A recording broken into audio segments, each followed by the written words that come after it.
Hey, what's up, folks? Welcome back to On Texas Football, and welcome back to our Friday live stream. I'm lifetime Longhorn Rod Babers, joined by fellow lifetime Longhorn CJ Vogel, the young prodigy, and the estimable Jerry Hamilton. Gentlemen, really excited, of course, because we are just a day away from Texas versus Arkansas, rekindling the rivalry. Longhorns will be on the road, so we'll talk a ton about Texas Arkansas. Yeah, I like that. Give us your score predictions. Throw them out there. Yeah. Whatever you got for the Texas-Arkansas game. I believe now the line has shifted. It's at 12 around there. We'll talk about that. We'll also get into a couple of recruiting nuggets. The Longhorns got a big commitment earlier this week. Want to get Jerry's thoughts about that. Grayson Littleton. So we'll dive into that conversation. And, of course, all of your questions, comments, we'll address as many of them as we can. Super chats jump to the front of the line. We can interrupt the show at any time. Hey, Cameron says, passing through Little Rock and route to the game. Yay. Hey, you know what? Everybody who's going to the game, please be safe. And a lot of you are on the road right now, probably as we speak, or making plans and accommodations to head down to Fayetteville. So we appreciate all you guys for joining us, and please be safe on that road. All right, gentlemen, and thank you all you guys for joining us no matter where you are. All right, gentlemen, we are getting close to game time. You're growing more confident as we get closer and closer to the matchup versus Arkansas, or a little anxiety starting to set in 24 hours before. What are your thoughts, Jerry? I'm feeling good, Rod. I mean, here's Rod. I got the question for you. Sam Pittman goes in front on the mic Monday and said 3 DB spots are pretty much open competition. I don't know if that's a good thing going into Week 10 against Texas. Terrible thing. That's a really bad sign. 180 yards passed in the last 2 games. Open it up for competition. Florida had a lot of injuries in that secondary too, and Florida was considered a better pass defense overall than Arkansas. So Arkansas not only a worse pass defense, but after that also got injuries to key guys in that secondary too. Yeah, listen, I have Texas winning this game big too. I didn't feel good about it when I predicted it with you and Rod and Bobby, but I'm starting to feel more confident about it. You know, the more I think about it, where are the advantages for Texas? I think it's at the quarterback position. I think it's on the offensive line. I think it's on the defensive line, and certainly in the secondary. If this game opens up, how is Arkansas going to continue to score when you take away that power run? I think that's going to be a fair critique, especially with this Texas secondary who, Rod, we've talked about it. They've been lights out all season long. And if this game does turn into a back and forth, I like the Texas offense to put up a lot of points in this game. The question will be, how quickly can Texas manage to open it up? Because at some point, Arkansas, especially early in the game, is going to want to try to run the clock down, kind of own some of that possession. We've seen that a few times this year, but I think I had it 45-17. I feel good about it still. That's a lot of points for the Longhorn offense, but listen, they're rolling right now offensively. Let's see if they can continue that mojo into the final 2 games of the year. Yep. This is just for Rob Infield because he said hat backwards, no gooders. I got the gooders, guys. I'm not going to wear them for the show because Texas isn't ranked 1, but I'll always have the gooders with me. But by the way, I'm in Phoenix. My significant other's daughter signed with Grand Canyon Beach D1 beach volleyball Wednesday. We're here on our official visit this weekend. So weather's nice here. Too bad the Sun Devils aren't playing at home. I would take that one in. Nice. I like that. All right, guys, throw out the questions. We'll answer as many of them as we can. You guys know how it works. Super chats jump to the front of the line. You can interrupt the show at any time. The latest availability report, there'll be another one, obviously, before game time. The latest availability report, gentlemen, has the Longhorns without Colton Bosick, and it did have also Maurice Blackwell as doubtful. If he's doubtful, he's definitely not going to end up making that trip on the travel squad. For Arkansas, all the guys that we thought would be available, thank you very much for that, Matthew. Appreciate that. For Arkansas, we thought Braylon Russell, who was questionable, would be upgraded to probable. That has been the case for the 250-pound freshman running back. And then Taylor Green and Jaquindon Jackson remain probable. That was the case on the last injury report. So all the guys that we thought would be available for Arkansas, they are. CJ, you've talked about it. The kicker being out for them, actually, that is significant. Anytime you got a specialist that is out, you don't have a lot of depth at specialist positions. Nobody in the country really does. That is significant that Kyle Ramsey is out for them because that is their starting kicker in the backup. I don't know if they were consistent even from the go. You've talked about that. Yeah, Ramsey being out, I don't know if it's necessarily an entirely bad thing for Arkansas. Listen, they're 13 of 20 combined this year for field goals. The backup kicker that's expected to play against Texas, he's 0 of 2 from 40 to 49 yards, but he's 3 of 3 from beyond 50. So I don't know. It's kind of a crapshoot when it comes to both kickers. And really, kind of a flip of the coin whether or not they're going to make it from any distance. So Ramsey being out, maybe there's a lack of experience. Maybe, in this instance, it means something playing against Texas, but I don't think it's going to be too significant for them. And especially if they're relying on field goals, that tells you Texas is doing something right offensively. I would think Sam Pittman's very aggressive in this game. The ultimate question is, can he make PATs? Because I don't think, again, there's going to be many opportunities to kick field goals in this game tomorrow.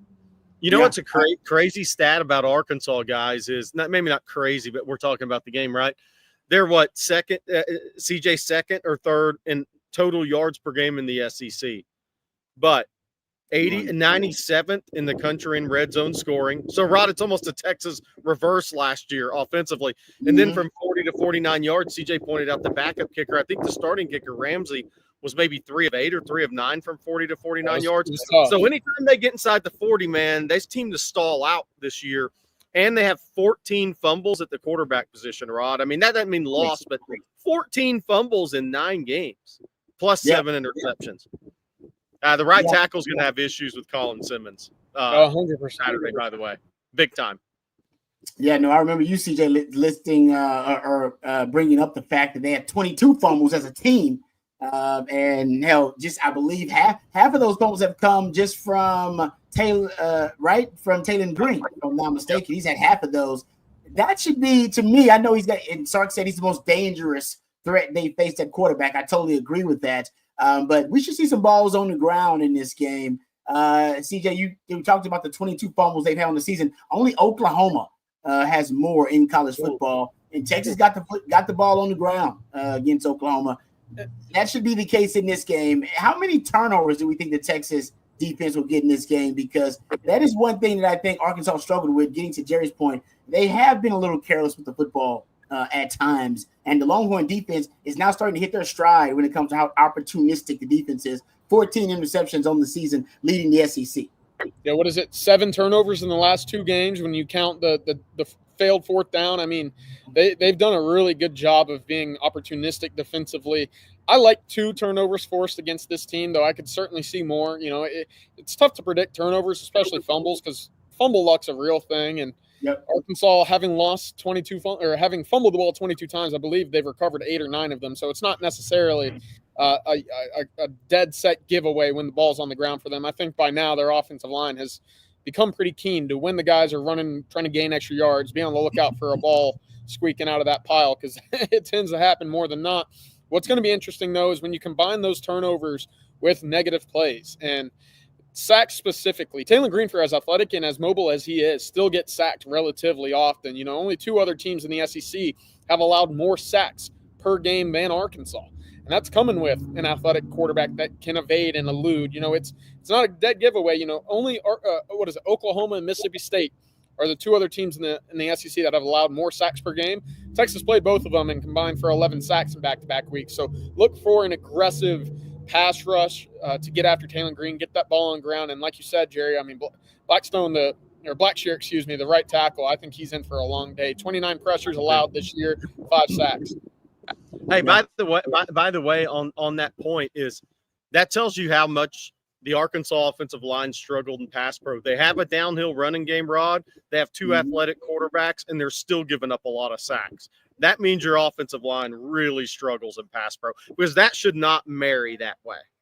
I totally agree, Jay. That's a great point. With the mobile quarterback and a power run game, you should have teams on their heels a little bit more. That's not the case. They're attacking. And I just think it's because of the lack of efficiency of the offense. They're explosive, but not efficient, if that makes any sense. And I think that's where kind of the disconnect is for Arkansas, but it'll be a challenge for the Texas defense. CJ, keep your head on the swivel while in Fayetteville. I agree with that, CJ, man. And don't be wearing too much.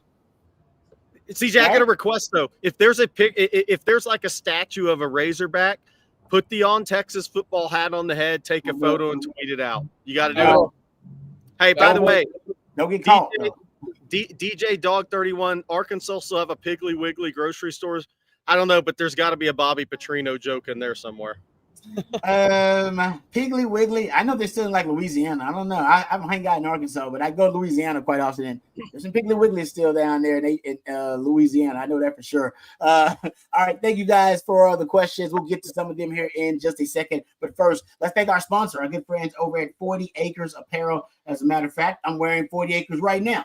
Representing. Look at this. My beautiful shirt here. 40 Acres Apparel, always my game day fits, and they should be yours as well, folks.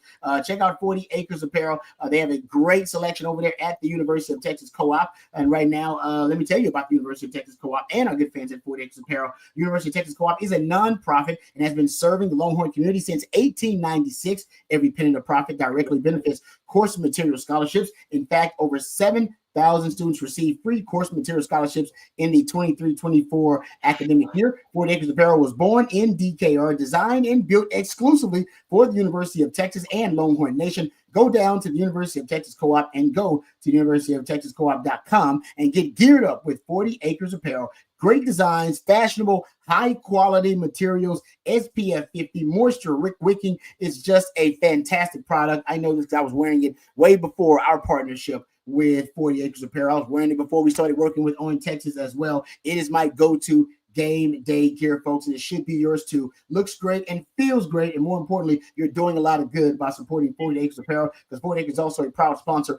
of the course material scholarships for University of Texas students. So thank you very much to the University of Texas Co-op and our good friends at 40 Acres Apparel. Really appreciate them being a part of the On Texas football family. All right, let's get back to some of the questions here. Then we'll get to some of the other topics I want to get you guys' thoughts on. Stevens says, if Quinn is healthy, then he should carve up that secondary like a turkey. No prediction on the score, but if Quinn is not healthy, then we need to see Arch in there. I think Quinn is getting healthy. I think the regression that we witnessed right after the injury when Quinn came back, I think it was due to lingering effects of the injury. It's clear now, the farther you get from that injury, the more bye weeks you have in between that injury. He's starting to look closer and closer to the Quinn pre-injury, the Quinn that we saw versus Michigan, which was the Quinn that could put the cape on and handle pressure a lot better. That's what I noticed in the game versus Florida. So I think he is getting closer and closer to being as healthy as he can be, but definitely not to the point where the injury still has lingering effects that can cause regression and be debilitating. I think we're past that point. There's still probably pain management. He still is not 100%. Nobody in college football is. That's just the reality of it. But I think now we're past the point where the injury can be debilitating and can have a negative effect on his play. I think we're past that point, in my opinion. Yeah. Hey, Rod, I had a question because we hadn't talked about your thoughts on Texas. I hadn't been on a live stream with you. So Ole Miss attacked Arkansas in that 3 high, vertically outside the numbers and with tight end down the field in the middle. Do you think Texas can – that's a different way that Texas attacks with Quinn, right? Because Quinn's not a vertical outside the numbers to the boundary thrower. Texas really doesn't go there. How can Texas attack Arkansas that may be a little different than what Ole Miss did? Because I do think there's a difference there in what QBs, what throws they make well, and how Texas uses the tight end with Gunnar Helm versus what Ole Miss does. Yeah, I think you might get some of those kind of deep rainbow crossers from Sark, forcing them to challenge where they can pass off routes in coverage. If they're indeed going to run 3 high, which I don't know how much they'll run it versus Sark. They may decide to run it a lot versus Sark. We know that was their bread and butter, their staple defense when Sark went down there in 2021 with Barry Odom. But I wonder, because Sark, I believe, has kind of figured out what his individual antidote is. Because essentially what Sark believes in terms of the 3 high, because he faced it so much in the Big 12, you can make the argument nobody has more experience versus the 3 high than Sark at this point, considering how much he faced it in the Big 12. But you just want to be extreme against the 3 high. That's Sark's mentality. Be extreme in your formations, be extreme in your personnel groupings, and therefore you force the 3 high to have to abandon their pre-snap disguise. The reason the 3 high is effective is not because they're using some new coverages, guys. They're using the same coverages that everybody's used for the last 20, 30 years, but they're using it out of a different pre-snap look. So the shell look is different because of the 3 deep safeties, and that confuses some quarterbacks. You can go to 2 deep with it. You can go to single high with it. Or you can play man with it. You can do a lot of different things out of 3 high. Same things you can do out of 2 high and single high. It's just out of single high and 2 high, they're already built-in, baked-in beaters that teams have been using for decades now. You know how to beat single high. You know what route combinations will beat 2 high coverages. You don't really know what's going to be a 3 high safety look, especially when they're rotating pre-snap into whatever it is, a 2 high, a single high, or a different coverage. So what Sark does a good job of when he faced it, at least in the Big 12, when it was prevalent, he said, basically, I'm going to go extreme. If I go empty formation or I go a heavy personnel grouping, where you a heavy run personnel grouping, say if he's in 21, the pony package did that, or the 6-0 line package, it would force the 3 high to abandon their shell disguise and get to their alignment and assignment and get to their coverage. Because if you're out of position against those very extreme run-oriented formations or personnel groupings, or those extreme pass personnel groupings and formations like empty, then you're basically putting yourself behind the 8 ball, right? You're at a severe disadvantage. So that's what Sark would do. Sark would go extreme, a lot of empty, a lot of 6-0 line, a lot of pony package, and then teams would have to respect the capability of that personnel grouping. Say if it's empty, say if it's or formation like empty, or say if it's 21 or 6-0 line package, and they would get to their run fits to get closer to their run fits, therefore abandoning the pre-snap disguise and giving your quarterback now a cleaner look in terms of how to decipher what they're doing pre-snap. So that's Sark's philosophy on how to deal with 3 high. And I think if they throw it out there to him, Sarko, he'll pivot pretty quickly and pretty easily. He's no longer confused and discombobulated by the 3 high. I don't think it'll give you a significant advantage versus Sark like it did in the previous 2 years. All right, getting to back to the questions here. Jay says, how is Derek Williams doing? Any update to his injury? What was Derek Williams' injury, CJ, exactly? And he's out for the season. So, but what was the injury initially? Yeah, it was an ACL. He's, obviously a little behind C.J. Baxter in the recovery. C.J. Baxter we saw on the sideline with the team last week against Florida. Again, it's early. He just got to stick to the plan in the recovery. What is that, about an 8 or 9 month recovery plan? So out for the spring, just keep taking the day-to-day physical training, but coming along, according to plan early on. All right, thank you for that. Another question about injury-related issues. Jack says, someone who was at DKR last Saturday said they saw Quinn in the medical tent. Anyone know anything about that? I haven't heard anything. Quinn's fine. Listen, Quinn's fine. I don't think the injury talk needs to be played up any more than it was. We saw what he did last week against Florida, and he did it in 30 minutes, right? The lingering injury, could that have played a role at some point early in the year against Oklahoma, Vanderbilt, Georgia, maybe. But right now, he's healthy. He's as healthy as he's been since the Michigan game, per se. And I don't think right now, unless something completely out of the blue, nothing I've heard behind the scenes, nothing that I've seen about Quinn on the field leads me to think that there's any type of hindrance with his physical, health at the moment. All right, thank you for that, CJ. Marco asks, Rod, do weight room workouts change late in the season? If yes, how so? Yeah, I think, Marco, I think the offseason is for body transformation projects, whether you're gaining weight, putting on muscle mass, and you have time for those kind of transmogrifications physically because you're not playing. So you got time to, between your bulk up workouts and between your conditioning workouts, to really find ways to reach whatever your physical goals are. During the season, it's all about maintenance. So you're just lifting lighter weight, a lot of times lighter weight, and it's just lifting to kind of maintain your strength and really guard against injuries more than anything else. That's what your weight room workouts are about. So there's a lot more flexibility put into the weight room workouts. There's a lot more, like I said, lighter weight with more reps during the season. Off season is probably less reps with heavier weight because a lot of guys try to bulk up, put on some weight during the off season. But now it's so individualized, Marco. Everybody's got a different off season. When I was there, it was more, hey, this is a blanket off-season program for everybody. And there wasn't individual tinkering and modifications for everybody. But now I've talked to the staff over there, between the sports science program, the nutritionist, the dietitian, the trainers, and the actual weight strength and conditioning staff. Everybody contributes to an individual plan off season and in season for every player. That was not the case when Mad Dog and Shep Dog were managing the strength and conditioning with Texas when I was there. It was not that detailed oriented. Now, guys, it's crazy how detailed oriented it is. And they track guys. They track with the catapult system. They track your everyday workouts, even in the off season. So they know what your weight is, if you're losing speed because of you gaining the weight. If you are, then they modify it. It is, like I said, it's next level now. The sports science has gone to a whole different stratosphere than when I played. Rob, did y'all ever go to the pit in the middle of the season? Or was that solely a spring? No. Yeah. That's off season. Yeah, Okay. We went to the pit. They were in trouble, right, Rod? Yeah, if you and that's usually you wouldn't do that during the season. The only thing we would do that was very strenuous. We do 1,000. We would if you lost, you had to crawl before you walk, and basically you would crawl the entire length of the football field, and you would bear crawl. So on all fours, not on your knees, on all fours, and you would have to every 10 yards do 10 up downs by reciting "I love Texas," or sometimes they switch it up on you, or saying saying that the pride and winning tradition of the Texas Longhorns would not be entrusted to weak nor timid. And you'd say that as you did your up downs, and then you run. And you do that until Mad Dog got tired. And Mad Dog wasn't doing nothing but sitting on the sideline watching. You do that till he got tired.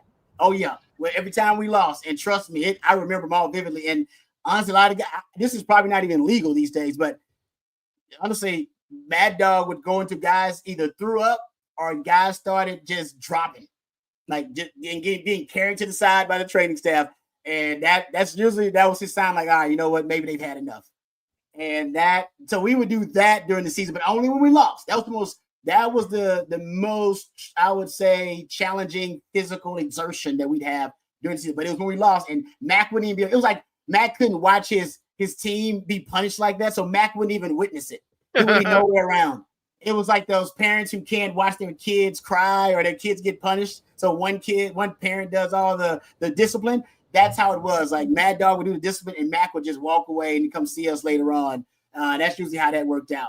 During the offseason, though, that's when we had the weighted vests in the sand pit. And yeah, we do that. That'd be like an hour workout. Sand pit with, I think it was 25-pound weight vests, if I'm not mistaken. Oh, man, brutal. Then we do the 1,000-yard shuttle. You had to every position at a different time for the 1,000-yard shuttle. And if you didn't come in your time, you had to run it again. Oh, man, it was brutal. So you had to get that first time, CJ. If you didn't get that first time, they would give you a break. Like, you can sit down, you can break. You come do it later on today then. Go eat lunch, go recover, come on right back. So trust me, guys were trying to get it that first time. You do not want to have to come back and do that 1,000-yard shuttle. That was brutal. All right. Anyway, I said some flashbacks there. I apologize, guys. Sugar Poppy says, Texas cap on the statue. Jerry trying to get CJ shot. I agree, Jerry. CJ, don't get caught doing anything crazy in Fayetteville, man. Serious. It won't be me. I'll be CJ. Do it. Listen, I don't know if stuff legends are made of, CJ. There's the statue right there. Stuff legends are made of, CJ. Go get it done. We're going right there in a minute. Hey, the other thing, find John Calipari and get a picture of him with the On Texas Football hat and tweet that out too. You and Cal. I think I might have an idea of where to look for Coach Cal. Try to find Bobby Petrino while you're down there too. Since we're just taking requests, find Bobby Petrino and see if you can take one of them pictures too. Dude, if that guy, if he drove a motorcycle to practice every day, that'd be unbelievable. Dude, find out what he drives, CJ. I'll be camped out right outside the practice facility, keeping an eye. If he has a motorcycle, you got to jump on that motorcycle and tweet a photo out. Did you bring your neck brace? Oh, that's why we should have some Longhorn fans dressed like Blake. Shout out to Blake Monroe. Oh, by the way, shout out to Blake, of course, for the Halloween costume that he had. Because wasn't he dressed like Bobby Petrino? Yes. He had the neck brace on. And he had the red face. His wife gave him the red face, too. It was pretty good. Yeah. So some Longhorn fan out there, I would love to see them dressed up like Bobby Petrino. Because every college football fan would get it. College football fans would get it. Yeah, it's iconic. Yeah, it is. That was I still remember that look, man, and what a crazy story. And back at Arkansas. Yes, full circle. All right, let's get back to the questions here. Thank you, guys. How about this? LL, CJ, Vogel. And I want all of us to answer this question from LL. Tyson, Mike Tyson, or Jake Paul? Come on now. Which one? I'm going to lose the wiser audience again, Rod. I'm going to lose them. But I mean, Jake Paul's he's 24, right? I mean, Mike Tyson, how old? 60, 65? No, he's 58. That's 31-year age difference, CJ. 31 years. I mean, come on. Come on. I know That's it's good Mike for Tyson. marriage, bad for boxing. Good for marriage, bad for boxing. Jake Paul's going to win that. The fact that he's minus 200 is insane. I'm going to throw everything on it. Oh, so you're actually putting something on it, CJ? You gonna put something on it? I'm throwing my gas money to get back to Austin on it. That's for sure. I might be stuck up here for a minute. And you know why that's right? Because it's hard for us olds, because we're the old people here, Jerry. That's what I said. I'm going to lose the chat. I'm going to lose the chat. But I think it's a smart bet because it's hard for us to bet against Mike Tyson because we have nostalgia. So we remember Iron Mike Tyson, the most feared human being on the planet, when he was also the best boxer in the world. He is not that, of course. And 31 years, man, Father Time is undefeated. I wake up every day feeling my football injuries at 43. I can imagine what Mike Tyson feels at 58, Jerry. Rod, the problem is the guys CJ's age, that one of their lasting memories of Mike Tyson is singing in Hangover 2, right? Yeah. I mean, that's kind of like, yeah, they remember him singing in his favorite song in Hangover 2. They don't remember Iron Mike. If you haven't seen Mike, if you haven't seen his interview from yesterday prior to the fight, talking about his legacy, it's amazing. It's amazing. Oh my goodness! I don't think he knew what age of a reporter he was talking to there. It was something. Honestly, CJ, he did. And this is the thing about. I know we'll talk Texas football in a second, and we'll just get this out of the way. For those who don't remember Mike Tyson in his prime, Mike Tyson was a walking sociopath, like a unapologetic sociopath. He literally said in interviews, "I wouldn't interview with women unless I can fornicate with them first." He bit off a man's ear in the ring. Right? Mike Tyson was a straight up psychopath. Now he's been rehabilitated since. All right. So now he isn't like that. He doesn't want that part of himself to be seen. And he does a great job now of being able to kind of subdue that part of himself. But the closer we get to this fight, you've seen flashes of his psychopathy. And that was we still talking about the legacy with was she 10 years old? And he's still talking about how when you die, nobody cares when you die, and nobody got a legacy. And it's just, trust me, CJ, he had stuff like that every boxing match. He would talk like that and some crazy stuff about eating people's kids and stuff. That's Mike Tyson that we know. So if that Mike Tyson is in the ring, he's got a shot. Now, I'll say this. If he doesn't knock out Jake Paul in the first 2 rounds, it's over. Because even in Mike's prime, Mike couldn't go past 4 rounds and make it competitive. Like that. So if 2 rounds, if he ain't knocked him out by then, forget about it. Forget about it. All right, there you go. That's just a Jake Paul, Mike Tyson discussion for tonight. But it is a fight. I'm gonna watch it too on Netflix. They got me hooked on it. How about this one? This comes from David Keith Williams. Says Rod Babers, UT's pass defense is ranked number 1 in the nation. UT has given up 3 touchdowns, 135 yards per game, both less than any team in the nation. Do you think UT has the nation's best secondary? I do. I have said that multiple times. Jerry, I said it before it became kind of a talking point. I think they have the best cornerback duo in the country. I think they have the best secondary overall in the country. You can make the argument this is the best defense. Now, if you want to have the conversation about the best pass rush and the best D-line, the best edges individually, that's something I'm sure that, we can debate. But numbers-wise, statistically, Texas can make the argument they're the best defense in the country. And I think it's because of the secondary, guys. It's actually because the secondary is the best secondary in the country. Now, have they been thoroughly tested? Nope, they have not. This will be a big test for them because it's the best wide receiver they face in Andrew Armstrong, and they haven't faced an offense this explosive. If you look at it, I believe Arkansas actually is top 5 in the country in explosive plays, 20-plus yard plays and 10-plus yard plays. So they really can get some chunk yardage plays. This Texas defense, best in the country at limiting explosive plays. So I think it's the best pass defense in the nation, but I will admit they haven't faced a prolific offense yet, and I don't know if they won't face one better than the Arkansas offense, actually. It's going to be in the playoffs if they get there. It'll be in the playoffs. Yep. Yeah.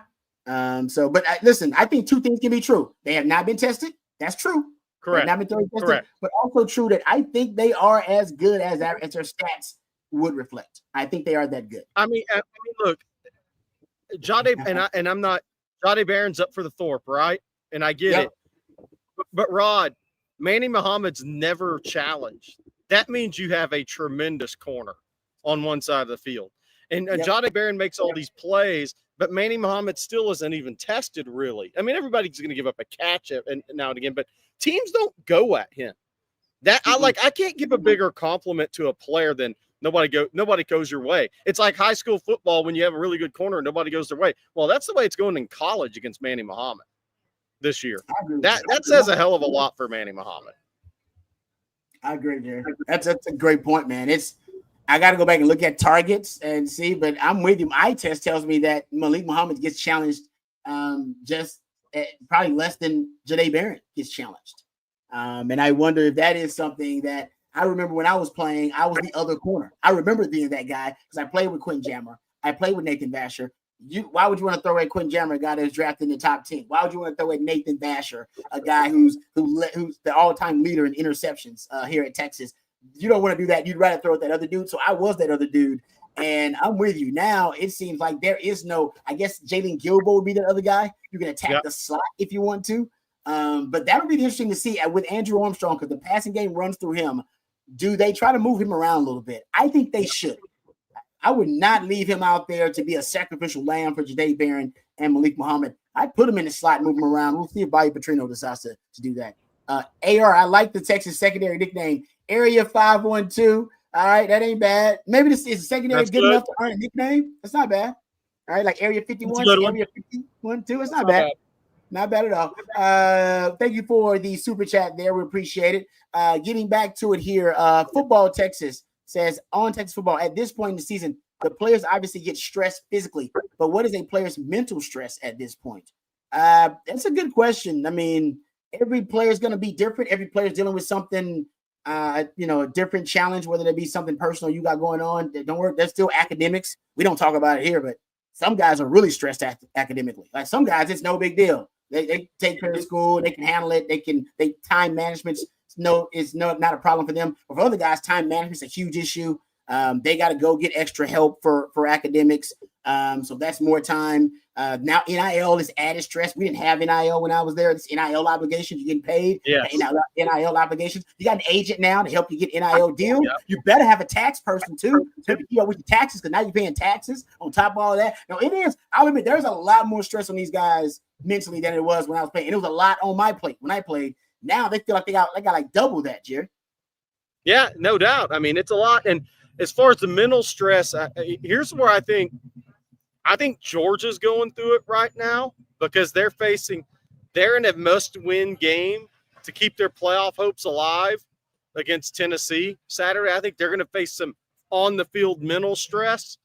If Texas gets past Arkansas, and they'll beat Kentucky, they get 10-1 going into A&M. They may have a little mental stress at that point if the winner's going to the playoff and if it's in question if you lose that game if you don't.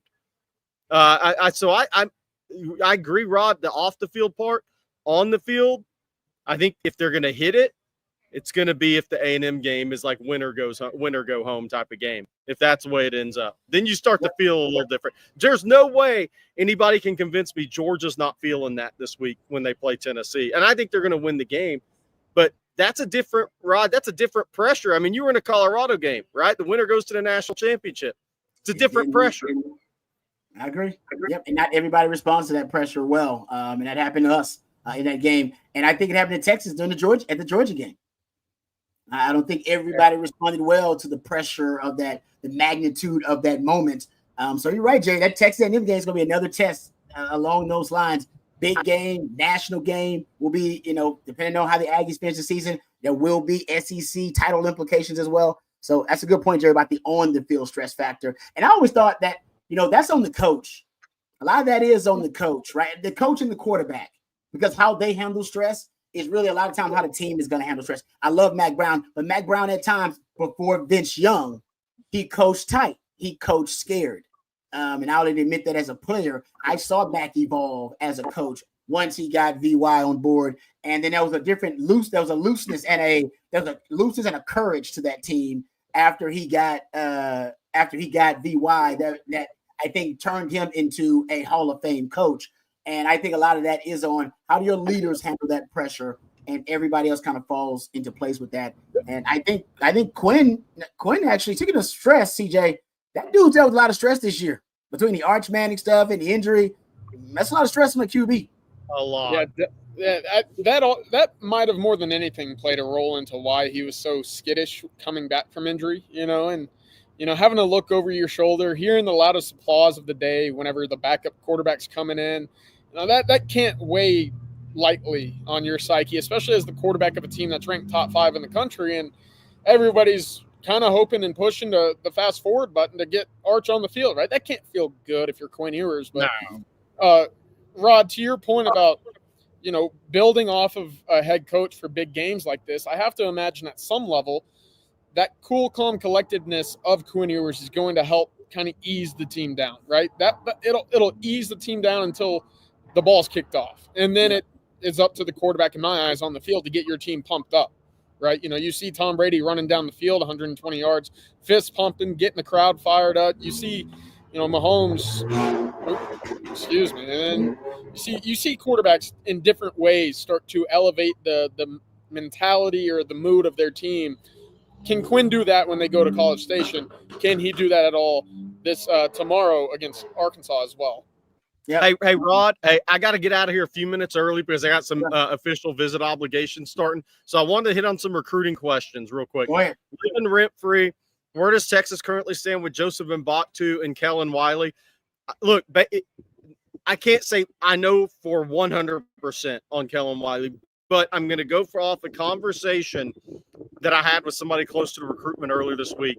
They thought Texas had probably better than 50-50 shot with Wiley after that visit. They thought the family and Kellen Wiley were blown away with the whole plan Texas laid out for Kellen from a developmental standpoint as a linebacker, and then the off the field academically, just everything about being a student at the University of Texas. They thought Texas hit that one out of the park, and that Texas probably has the lead on Miami headed into the Miami official visit, which is not this weekend, it's next weekend. So I think Texas did a great job with Kellen Wiley, and we'll see if they can hold on there because obviously Miami will have that official last visit before December 4th. Joseph Mbaktu, I think, is a toss-up.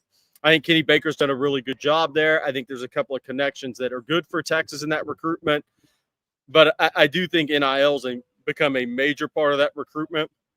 Auburn, he's at Florida this weekend, USC.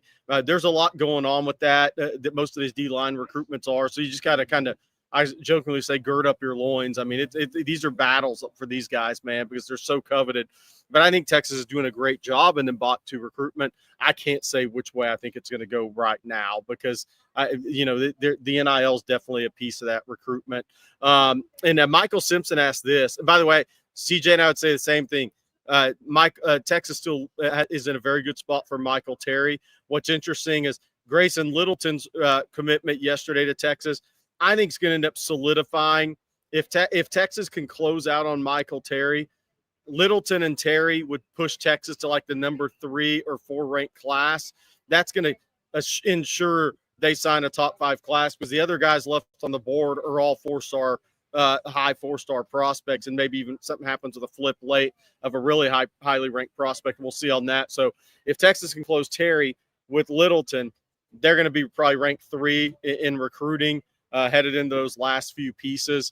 Michael Simpson asked this: should Texas fans root for OU to beat Bama? So that's good. I'm going to leave you guys with this. He also asked about USC. USC imploding and recruiting. I pull up the wrong Michael Simpson question. USC recruiting. It's going to be interesting to see. I'm watching Zechariah Branch, to see if he goes in the portal. The slot receiver at USC. If he goes in the portal, he's going to be one of the most coveted guys by the Oregons and Texases of the world that can go in the portal. I'm watching to see if Zech Branch jumps in. But after that, I think, look, Texas recruiting's going really well. Zealous Hicks is at Florida officially this weekend. He was at Georgia Tech last weekend, Tennessee the weekend before that. He's got Texas official visit on November 23rd. I think it's great that Texas has that visit, the Florida official this weekend. But I think Texas remains in a really good spot for Zealous Hicks, barring a late change. And he does plan to sign in December. Somebody in his camp told me that yesterday. So, guys, I got to roll, but I'm glad I got to talk to you guys. Y'all have a great weekend, and we'll talk to you this weekend. Thanks, Jared. Be safe, Jared. bro. Thank you. Have a good weekend. All right, let's get back to actually before we do that, let's thank our sponsor, one of our sponsors, our friends over at Flat Creek Estate Winery. Did you know the most awarded wine in Texas is actually the vineyard closest to Austin? That's right, folks. Flat Creek Estate Winery is just minutes from downtown Austin, and they won award after award this year for their vintage wine, Super Texan. Super Texan is now available at your local spec, so please give it a try. Or you can actually try it out at your local Central Market because they have it there. I know because we've done some grocery shopping there, see their display of Flat Creek wines, and it is fantastic. So check it out. Also, Flat Creek is not only responsible for producing great wines, but also it's a gorgeous venue with barbecues and wine tastings every single weekend. It's perfect for a day date with your significant other or a weekend getaway with that very special person in your life. Go check out flatcreekestate.com, and you can go check out all of the different dates where that the venue will be available for you to attend, or you can go check out their exclusive inventory of fantastic wines, including their Super Texan. Thank you very much to Flat Creek Winery and flatcreekestate.com for sponsoring our Friday live stream. Phil McCracken, thank you, Phil, says predictions for Ewers stats tomorrow. Yeah, this is interesting. I mean, you go look at the last two games for the Arkansas pass defense. They've allowed over 800 yards in the last two games. They've allowed over 1,000 yards passing in the last three games. I almost feel like if Quinn doesn't get 300 yards passing in this game, either the running game dominated, which Arkansas's rush defense actually is probably the strength of their defense, and Texas' running game has been average to above average this year. But nothing necessarily, I think, to hang your hat on. What are your thoughts about Quinn's stat line in this game? I feel like 300 yards doesn't seem like a ridiculous prediction for Quinn in this matchup. No, I was going to say 300 should be the baseline, right? And we've seen Quinn hit 100 yards passing in each of the last two games in the first quarter alone, right? So that should give you a pretty good idea. Now, the caveat here is how well does Arkansas run the football? Are they able to play the time of possession game? I don't think that's necessarily a big part of their offense, but in a game like this, that's your tendency breaker to shorten the game, rely on Taylor Green, Jaquindon Jackson, Braylon Russell. That'll be important. But that's the one thing I see. I was thinking 340 and 3. That's kind of what my ideal was. Again, Arkansas is not a good secondary. Texas should be able to give Quinn Ewers time to throw the football. And if they do, we know how talented Quinn is to throw the football. So that's really where I'm sitting at right now. We'll see, of course, but 340 and 3 feels about right. I don't think he's going to throw for 505 the way that Jackson Dart did. Yeah. Jackson Arnold might not have 505 the entire season.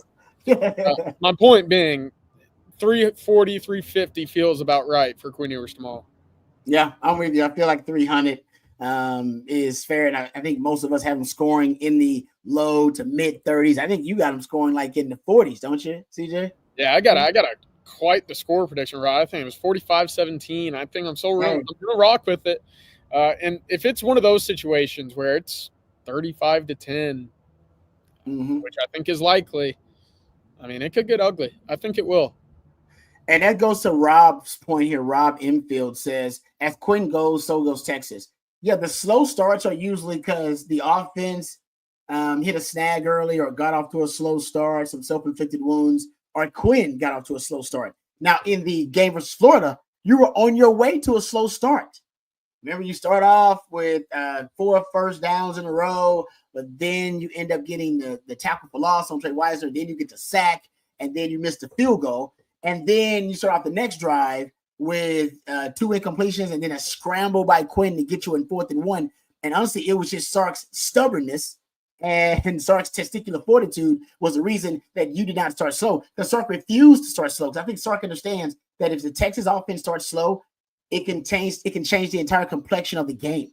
You can be on the cusp of a blowout, also be on the cusp of a dog fight. But it's all about how the start is for Texas, and that's why he didn't let them start slow versus Florida. No, he kind of willed that into points. Going for it on that 4th down. The one thing I think that's really interesting is, well, if Texas wins the toss, do they take the ball? Because we've seen them, for whatever reason, they can't score on the first drive of the game. But if you're able to compound what we've seen to be a pretty consistent trend all season long, with 2 to 3 very quick scoring drives right before half, with getting the ball again right after halftime. Yeah, I think I'd rather choose that, right? It was 3 straight touchdowns in about 2 or 3 minutes against Florida that put that game completely out of reach. You saw 2 quick touchdowns right before the half against Vanderbilt. You saw 2 touchdowns on probably what should have been another scoring opportunity for the Longhorns against Oklahoma, all in the matter of about 4 or 5 minutes right before halftime. If you get the ball to start the third quarter after going on that run, well, there's your big script call or whatever. If you're Steve Sarkisian, you get to save it a little bit, come back to it, and then really put the game out of reach and do so very quickly. I think that would be my play this weekend. I like that. That's especially with your defense playing the way it is. It will be a test for your defense, but hey, no reason not to lead with your defense, considering right now it might be the best in the country. Thank you for the question there. Sugar Poppy. He says nickname for the Texas defense, the Pentagon. Not bad. All right, not bad. That's not bad. I like that. Yeah, we need a the Texas defense is good enough where it should have a nickname. It's worthy of one. We just got to find the right one. Thank you, Sugar Poppy, for the super chat there. We really appreciate it. How about this one? Shivam says, guys, will Nico play tomorrow? If so, they can beat Georgia, in my opinion. I've heard mixed things about this. I've heard Nico is not going to play because of the concussion protocol, and now it feels like they're leaving the door open that it could be a game time decision for Nico. We do know Trevor Etienne is not going to play, right? Yeah, that's significant for Georgia. I would be shocked if Nico's not playing against Georgia. Again, in a sense, Tennessee's also fighting for their playoff lives, right? And so you're going to do whatever you can to trot out the quarterback, even though he's a redshirt freshman against Georgia. Listen, I think he's playing. And if Tennessee is able to win that game in Georgia, Georgia's eliminated from the college football playoff. And I think if you're a Texas fan, you got to sit there saying, oh, okay, I'd love to not see him. There you see it, the report from ESPN. He's certainly on track to play, and I think he will play. I think you're absolutely right, and I think that's going to be the case as well. I'd be shocked if he didn't come out and play against Georgia. Now, will he finish the game? We'll see, because that's another issue. Yeah, if he plays, I agree. I think they beat Georgia. Georgia without Travis Etienne. This is the worst collection of skilled talent we've seen Georgia have to put out on the football field since Kirby Smart's been on this dynastic run, I should say. Probably when he first got there, they probably didn't have a really good skilled talent, but their wide receiver position is terrible. It's not good. It's not good at all, man. And now you're missing your most explosive weapon on offense in that game against an explosive offense. I don't know if I like their chances. I'll throw this out there. It's very similar to Texas A&M's, and no Le'Veon Moss in that offense now. Who are you going to rely on to create separation and explosive plays down the field? You don't have a guy right now if you're A&M or Georgia. Yep, and Georgia, they're one of the league, they're one of the college football leaders in drop passes too. The guys they do have out there, they drop a lot of passes. And by the way, Carson Beck isn't on target that often, and when he is on target, they'll drop it. So they got some issues. Yeah, bad combination there. How about this one from Paxton? Now, this is something I've heard you bring up actually on the shows, CJ, and I think you've tweeted about it too. I think I saw that as well. Paxton says Sark should run it up on Arkansas with all the schedule talk. You feel passionate about this. You feel like there's almost a BCS era kind of feel where you need to look good. Texas needs to look good in the last stretch of this season and down the stretch here and run it up so they leave no doubt to anybody out there in case, I guess, they do get another loss, that Texas is one of the best teams, even though they haven't necessarily had a quality win just yet. Yeah, you got to run it up. I think you absolutely have to look at it in that sense. Again, look, there's 3 other teams that Arkansas's faced this year that's in contention to make the playoff. It's Ole Miss. Well, Ole Miss just threw for 900 yards and won by 32, right? Texas A&M played Arkansas in a neutral field, and they won by 4. Tennessee came to Fayetteville, and they lost. So if you're able to find some sort of win that stacks up more so on the side of Ole Miss versus what we've seen with A&M and Tennessee also having played the Razorbacks, that fits you very favorably, I think, when you start to compare like-minded opponents, common opponents, start stacking resumes. Because, again, there's been a lot of talk, and it's getting louder and louder by the day, Rod. You don't know whether or not this resume is enough to get into the playoff with 2 losses. Well, what you would have is a 32-point victory over Florida, a 30-point win over Oklahoma, a 20-point victory over Michigan on the road. if you're able to stack another big-time victory here in Fayetteville, that helps you tremendously. It's not like that's an absolute, wash of a team. They've won some nice games this year, right? They've got some talent on the field. Texas has more, though, and I think that's why you have to kind of exude that, hey, we're going to be aggressive even if this is out of hand. I agree. No, you're right about that. For Texas, winning in impressive fashion, that can only help your cause, especially up against Arkansas, a rival. All right, before we get back to a couple of the questions, we're getting close to the end of the live stream. Let's thank our friends over at South Point Dodge.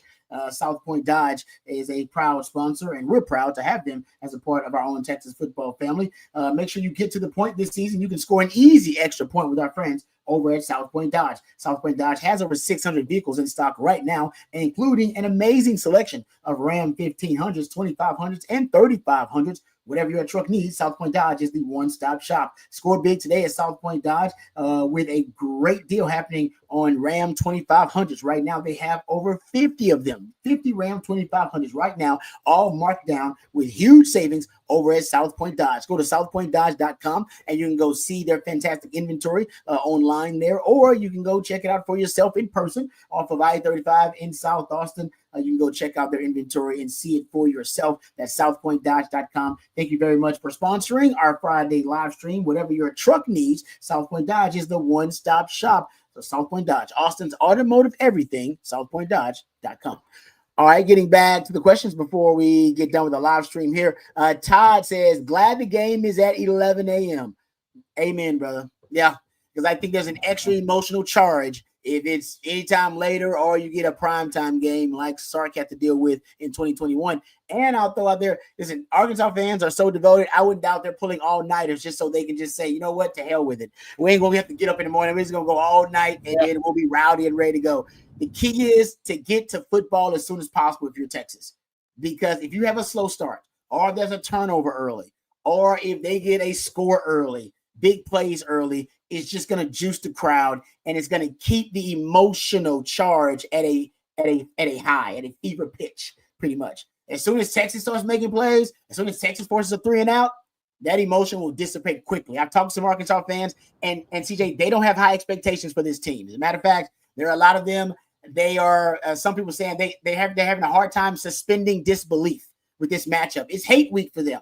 It ain't necessarily hate week for Texas fans. It is hate week for Arkansas fans. A lot of them, they're having a hard time trying to conjure up that hatred because they see that Texas is just a much better team and disparity is too great. Right.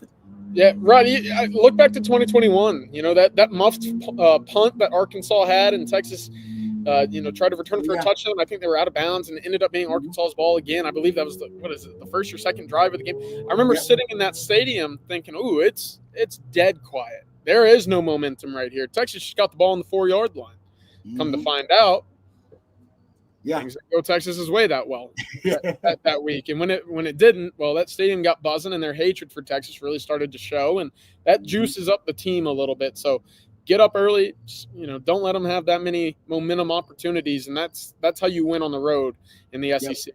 I agree. Let them see quickly that they're at a severe disadvantage in this matchup against Texas. The sooner you show that, that's why I think Sark knows that too. So I wouldn't doubt that Sark is uber aggressive early on in this matchup. All right, how about this one? Daniel Clark says, curious for your thoughts. I believe the renewed rivalry will help Arkansas and boost them back into prominence. That is interesting. It depends if Arkansas can be good enough to make these rivalries relevant. I think we all agree Texas is ascending. If A&M, that's what happened to the A&M rivalry, right? The reason the Texas-Oklahoma rivalry became Texas's main rivalry is because there were always national title, there were championship implications when they would play Oklahoma. When we play Oklahoma, it'd be 2 top 10 teams, 2 top 5 teams. All right, basically, this is an elimination game for the national title. Now, it doesn't work that way now because you got the college football playoff, but that's essentially how it worked out. Elimination game for the national champion. And so there was a lot on the line. Same thing with Texas A&M. There wasn't a lot on the line, so that became a regional rivalry and started to die out, kind of die a slow death because I don't think the Aggies are keeping up their end of the bargain. But when you got both rivals who are both ascending at the same time, then you make it a national rivalry, not a regional one. I think for the Arkansas, I think the challenge for them is keeping up their end of the bargain. Texas gonna come in, and this in the next few years, they're gonna be ranked pretty high, whether they're overrated or not. They'll be ranked pretty high, and then they'll bring the media attention and they'll bring a lot of the clout with them. Can Arkansas keep up their end?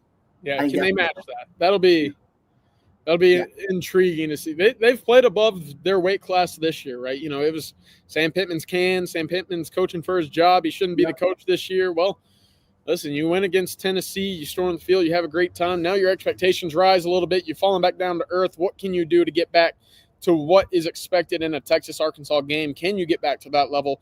We'll see in about, 20 hours?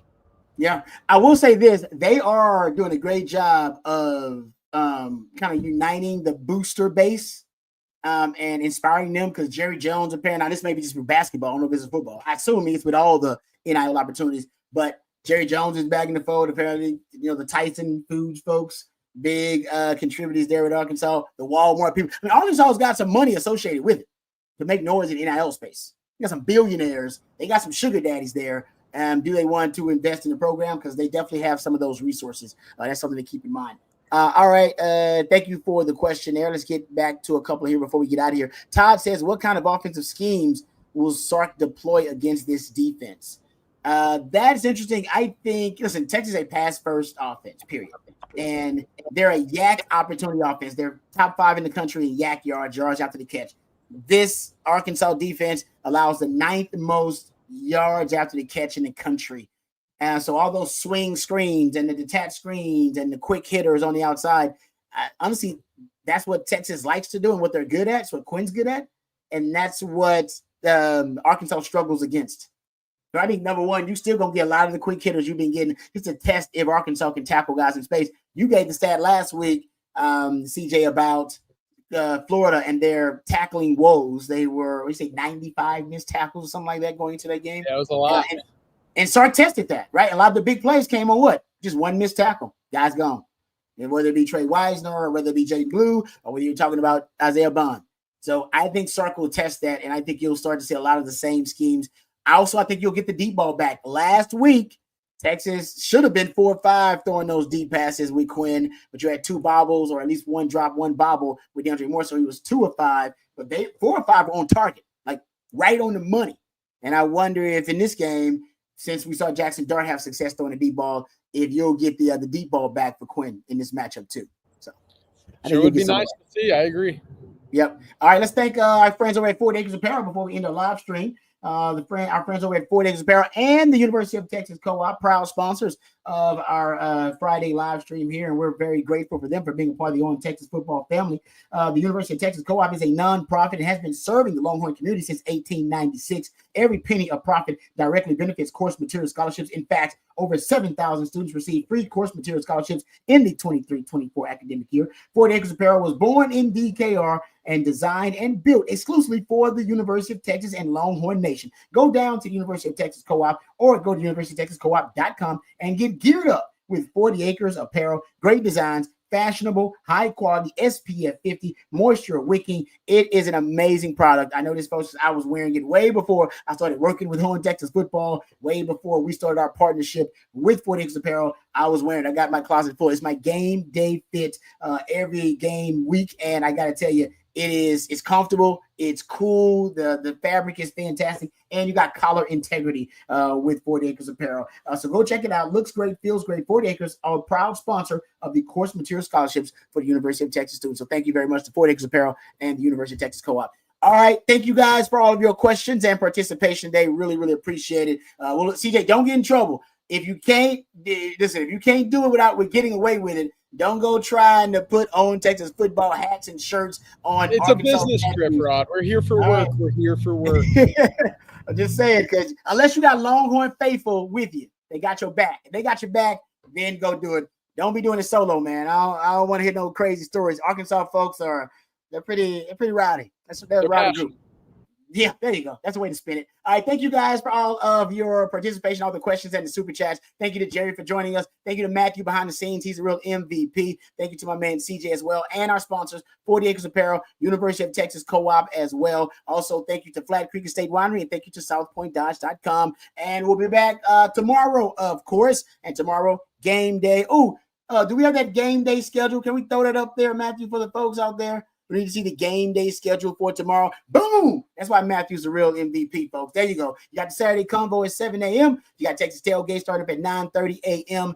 The Watch with us. I'll be a part of that with E. Hogan and Coach Bob Shipley. Jerry Hamilton will be on there. That starts at 10:45. And the post game, which I'll also be on, that'll be starting up right after the game. Thank you very much, Matthew. We appreciate that. That's why he's a real MVP. For Matthew, for my man CJ, also for our sponsors, University of Texas Co-op, Flat Creek Estate Winery, also South Point Dodge, and 40 Acres Apparel. Until next time, that'll be tomorrow. Hook 'em horns.